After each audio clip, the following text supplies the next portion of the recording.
tagasi rääkisin ühe inimesega ja kutsusin teda Rorate missale.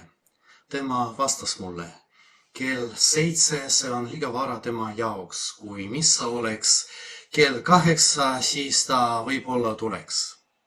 Ma ei taha praegu teha reklaami Rorate missadele või teistele üritustele, mis toimuvad meie kirikus, aga tahaksin rääkida armastusest.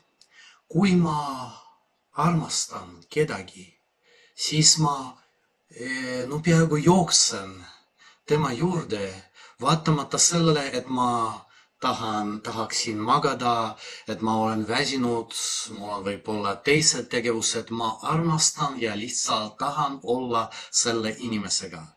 Ja võib-olla olid niisuguseid olukordi teie eludes, kui te istusite inimesega, keda te armastate, kellega te tahate olla võib-olla terve öö, rääkida või isegi ei räägi, lihtsalt olete koos.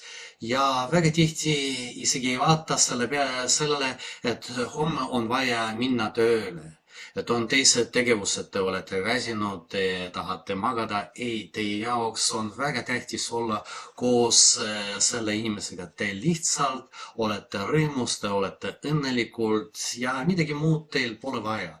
Armastus on niisugune asi,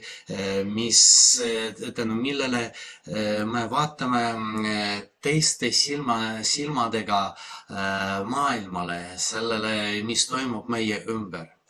Ja kui meie suhetes Jumalaga me hakkame juba mõtisklema selle üle, kas on sellest kasu, kas ma ei pea tegema midagi muud, kas ma ei ole väsinud, kas homme hommikul ma ei pea minema tööle, siis võib-olla kaob armastus Jumala vastu või seda armastust üldse ei ole olemas. Ja see on väga kurb, see tähendab, et me võime midagi teha, aga seda,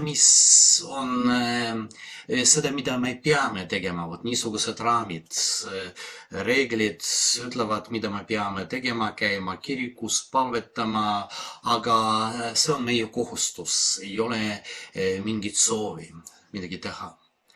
Missugune ravim on selles olukorras? Püüda teha midagi, mis ei ole minu kohustus. Ma tunnen, et see on hea asi, ma tahan seda teha, aga siiski tulevad erinevad mõtted, äkki ma ei tee seda sellepärast, et on midagi muud, aga püüan seda teha. Ja see Te soodustab sellele, et tekib soov teha midagi veel Jumala jaoks. Armastus kasvab, see ei ole midagi, mida Jumal annab ja meil on kogu aeg või ei ole seda. Ei, armastus peab kasvama, aga peab kasvama ainult selle kaudu, et ma aeg-ajalt, võib-olla mitte alati, aga püüan teha midagi, mida ma võib-olla kartsin teha enne seda. Proovin, mis juhtub? Kui ma olen homme väsinud, äkki järgmine kord ma ei tee seda, aga äkki mul on vastupidi, rohkem jõudu teha teisi asju, kui ma midagi teen täna Jumala jaoks, mida ma ei ole teinud enne seda, sellepärast et ma kartsin seda teha.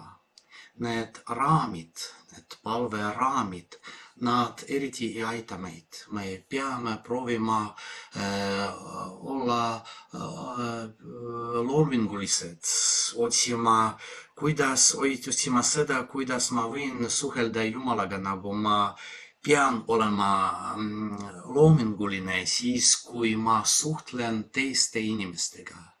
Kui ma kogu aeg teen seda sama, siis võib-olla ma kaotan oma sõpru.